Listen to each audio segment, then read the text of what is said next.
Hello बच्चों, स्वागत है आप सभी का हमारे YouTube चैनल RKCI पर। तो बच्चों, आज मैं लेकर आया हूँ आपके लिए जो आपका 22 मार्च को एग्रीकल्चर केमिस्ट्री का जो पेपर होने वाला है वो पेपर मैं आपके सामने लेके आया हूँ। तो फटाफट से पेपर को देख लीजिए और तैयारी कर लीजिए आपके 22 मार्च को होने वाले एग्ज़ाम की, ताकि आप फुल 56 में से 56 यानी फुल जो मार्क्स है वो लेकर आ सके। तो फटाफट से पेपर को देख लीजिए और तैयारी कर लीजिए। जितने भी क्वेश्चंस हैं फटाफट से उनको तैयार कर लीजिए, पूरा रट लीजिए ताकि एग्ज़ाम में मैक्सिमम मार्क्स आप ला सकें। तो देखिए, ये आपके कुछ जनरल इंस्ट्रक्शंस हैं। हाँ, ये सारे क्या हैं, जनरल इंस्ट्रक्शंस आपके दिए गए हैं, एक बार देख लीजिएगा।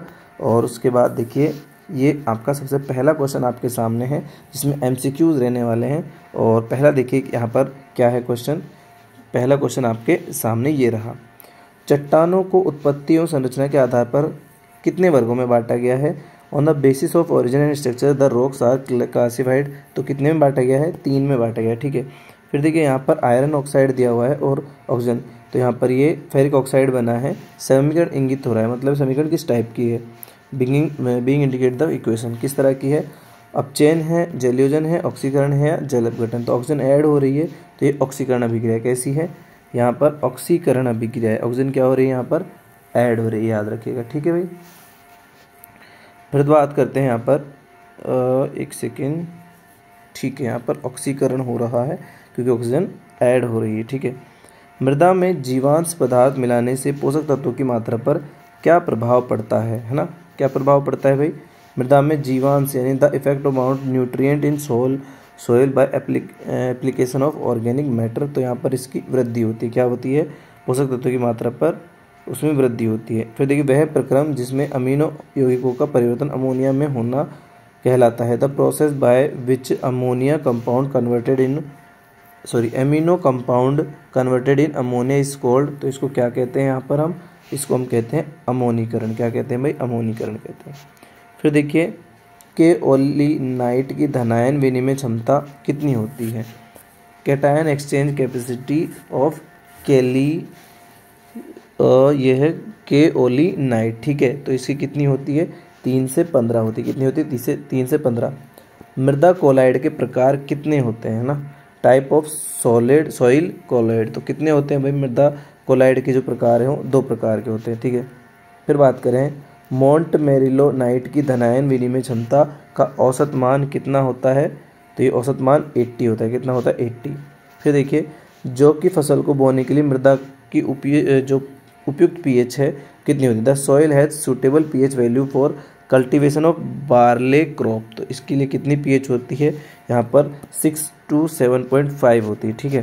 फिर बात करते हैं, pH स्केल में pH 14 प्रदर्शित करता है किसको, अम्लीयता की अधिकतम सीमा को, अम्लता की न्यूनतम सीमा, क्षारीय की न्यूनतम या क्षारीय की अधिकतम सीमा को। तो क्षारीय की अधिकतम सीमा को शो करता है। फिर देखिए, पौधे के लिए द्वितीयक पोषक तत्व है, secondary nutrients of for plant. तो कौन से हैं जो द्वितीयक हैं, तो यहाँ पर देखिए क्या हो जाएगा, कैल्शियम, मैग्नीशियम एंड सल्फर क्या है, सेकेंडरी न्यूट्रिएंट्स है। फिर देखिए, नाइट्रोजन पौधों के लिए आवश्यक पोषक तत्व है जो इसके आविष्कार किसने किया था, है ना। तो इसका आविष्कार किसने किया था, यहाँ पर देखिए डी सायर ने किया था कि नाइट्रोजन पौधों के लिए आवश्यक पोषक तत्व है। नाइट्रोजन के बारे में किसने बताया था, डी सायर ने बताया था, ठीक है। फिर देखिए, फसलों में मेलाथियोन 50 EC के प्रयोग का पश्चात प्रतीक्षा अवधि कितनी होती है। तो यहाँ पर देखिए इसकी कितनी अवधि होती है, प्रतीक्षा अवधि 5 डे होती है, ठीक है। फिर देखिए, किसी कृषि रसायन के डिब्बे पर लाल रंग का मोनोग्राम प्रदर्शित करता है, किसको प्रदर्शित करता है, लाल रंग का, ये अत्यधिक जहरीलेपन को। Indication of red colour monogram on agrochemical container is highly poisonous. फिर देखिए, विटामिन थायमिन की कमी से होने वाला रोग कौन सा है, ठीक है। यहाँ पर देखिए, विटामिन जो थायमिन है ना, मतलब उसका थायमिन नाम है। विटामिन बी, यहाँ पर बात की हुई है विटामिन बी की, किसकी बात हुई है, विटामिन बी में भी ये बेरी रोग किसके कारण होता है, बेरी रोग होता है। विटामिन B1 है ये, एक बार चेक कीजिएगा कि क्या है ये, विटामिन B1 होना चाहिए इसको, पर एक बार चेक कीजिएगा, ठीक है। आई थिंक B1 नियासिन होता है, थोड़ा सा डाउट है मुझे, चेक कीजिएगा आप लोग, ठीक है। जैव उर्वरक राइजोबियम कल्चर फसल के लिए उपयोगी होता है। Bio fertiliser rhizome culture is use for मक्का, गेहूँ, चना, धान किसके लिए होता है? यहाँ पर चने के लिए होता है। राइजोबियम जो जीवाणु है वो चने के मतलब यहाँ पर जो चने हैं या लेग्यूम पादपों की जड़ों में पाया जाता है। लाइपेज एंजाइम का स्रावित उद्गम स्थल कौन सा है? तो देखिए लाइपेज जो एंजाइम है वो मुंह में आता है, आंतररस में आता है, उदर या जठरस में, अग्नाशय में। तो देखिए सबसे पहले ये जठर रस में आता है, उसके बाद ये वहाँ पर जो अग्नाशय रस है उसमें आता है। सबसे पहले थोड़ा होता है जठरी लाइपेज, उसको हम कहते हैं, ठीक है। फिर देखिए यहाँ पर फिल इन द ब्लैंक्स आता है, फिर देखिए है ना। तो ये तो हो गए आपके MCQ क्वेश्चंस। अब बात करते हैं फिल इन द ब्लैंक्स के बारे में हम बात करते हैं। मृदा क्या है? एक प्रकार का सॉइल इज अ नेचुरल या प्राकृतिक पिंड है। कैसा है? प्राकृतिक पिंड है, ठीक है। फिर बात करते हैं, देखिए यहाँ पर नेक्स्ट क्वेश्चन क्या है? जीवांश पदार्थों के पूर्ण विच्छेदन के पश्चात प्राप्त गहरे भूरे या काले रंग के का जो कोलाइडल पदार्थ है वो क्या कहलाता है? तो वो क्या कहलाता है भाई? ह्यूमस कहलाता है। क्या कहलाता है? ह्यूमस कहलाता है, ठीक है। फिर देखिए मृत्तिका पर खालिस्तान आवेश होता है। देयर इज अ खालिस्तान चार्ज ऑन द क्ले। तो कैसा चार्ज होता है उस पर? ऋणात्मक या नेगेटिव चार्ज होता है। कैसा होता है? ऋणात्मक या नेगेटिव चार्ज होता है। फिर देखिए मृदा की उभय प्रतिरोधक क्षमता खालिस्तान पदार्थों की मात्रा पर निर्भर करती है। The buffer capacity of soil depends on the amount of Khalistan substance. तो किस पर डिपेंड करती है यहाँ पर? ये देखिए कोलाइडल पदार्थ की मात्रा पर। किस पर? कोलाइडल पदार्थ की मात्रा पर। कोलाइडल पदार्थ की मात्रा पर डिपेंड करती है। फिर देखिए मृदा में कार्बनिक पदार्थों के सड़ने पर CO2 तथा खालिस्तान अम्ल बनता है ना। तो यहाँ पर एक सेकंड, ये वाला क्वेश्चन आई थिंक रह गया है। मृदा की उभय प्रतिरोधक क्षमता खालिस्तान पदार्थों की मात्रा पर निर्भर करता है, 90 डेसिबल पर निर्भर करता है, ठीक है भाई। किस पर निर्भर करता है? यहाँ पर 90 डेसिबल पर। एक सेकंड रुकिएगा, ये क्वेश्चन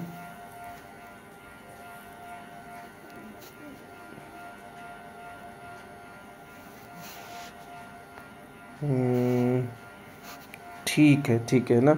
यहाँ कोलाइडल हो जाएगा। कैसा हो जाएगा? यहाँ पर कोलाइडल हो जाएगा, ठीक है। फिर देखिए मृदा में कार्बनिक पदार्थों के सड़ने पर CO2 तथा कौन सा अम्ल बनता है? कार्बनिक अम्ल बनता है। कौन सा अम्ल बनता है भाई? कार्बनिक अम्ल बनता है, ठीक है, अब ठीक है ना। फिर देखिए भारतीय मानक संस्थान के अनुसार खालिस्तान डेसिबल की ध्वनि जो है जो कि प्रदूषण में नहीं आती, वो कितनी होती है? 90 डेसिबल, है ना। कितनी होती है? 90 डेसिबल। 120 डेसिबल तक हम सुन सकते हैं, उसके बाद ध्वनि क्या हो जाती है? प्रदूषित हो जाती है, प्रदूषण का काम करने लग जाती है। ये ध्यान रखिएगा आप। जड़ों के अंदर आयनों का प्रवेश खालिस्तान तथा सक्रिय अवशोषण विधि द्वारा होता है ना। तो अवशोषण निष्क्रिय, यहाँ पर जो प्रवेश करता है वो निष्क्रिय अवशोषण कैसा होता है? निष्क्रिय अवशोषण होता है ना। और आगे फिर सक्रिय अवशोषण होता है, ठीक है। पेयजल में नाइट्रेट की अधिकता के कारण खालिस्तान ब्लू बेबी सिंड्रोम रोग हो जाता है। कौन सा होता है? ब्लू बेबी सिंड्रोम होता है। किसकी अधिकता के कारण? नाइट्रेट की अधिकता के कारण। ये ध्यान रखें। मोनोसेक्राइड का जो सामान्य सूत्र है वो क्या होता है? CH2N होता है, ठीक है।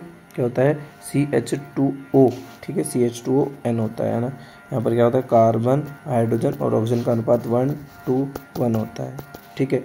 फिर देखिए दूध का जो सफ़ेद रंग है वो किसके कारण होता है? कैसीन प्रोटीन कारण होता है। किसके कारण होता है? कैसीन प्रोटीन कारण होता है। तो ये सभी तो थे आपके फिल इन द ब्लैंक्स। अब बात करते हैं वेरी शॉर्ट टाइप के क्वेश्चंस के बारे में।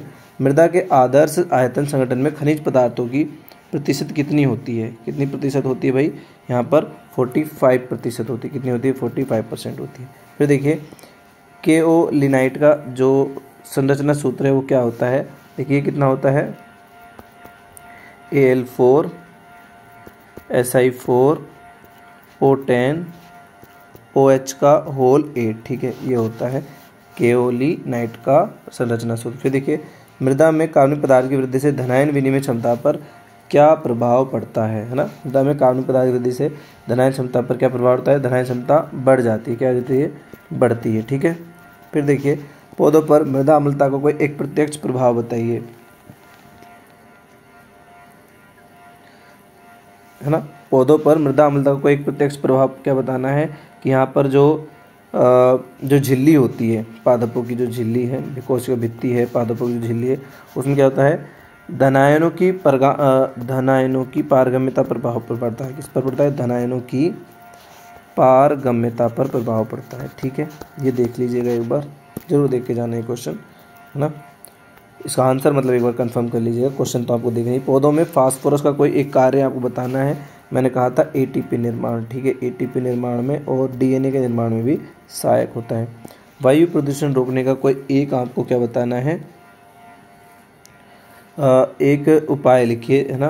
तो यहाँ पर क्या है, कानूनी व सामाजिक, कानून व सामाजिक चेतना, सामाजिक चेतना है। बाकी तो आपको धुएं से बचना है और लोगों को धुएं से बचाना भी है। गाड़ियाँ, पेट्रोल वैसी गाड़ियाँ धुआं है उनको नहीं चलाना है, धुआं वाली। कार्बोहाइड्रेट का एक जैविक कार्य क्या है, एनर्जी उपलब्ध कराता है। कार्बोहाइड्रेट क्या कराता है, यहाँ पर ऊर्जा उपलब्ध होती है इससे, मेन तो यही होता है, ऊर्जा देता है कार्बोहाइड्रेट। और भोजन संग्रहण का कार्य भी करता है, भोजन संग्रहण का कार्य भी करता है। जैसे कि जो सेलुलोज हो जाता है, सेलुलोज कोशिका भित्ति के काम आ जाता है ना, कोशिका भित्ति के निर्माण में आ जाता है सेलुलोज। तो बाकी स्टार्च भोजन संग्रहण के रूप में आ जाता है। स्वच्छ दूध उत्पादन से क्या अभिप्राय है ना। अब स्वच्छ दूध उत्पादन से आप चेक कर लीजिएगा, क्या है मुझे नहीं पता, आप चेक कर लीजिएगा, राइट आंसर आपको खुद बताना है और चेक कर लीजिएगा।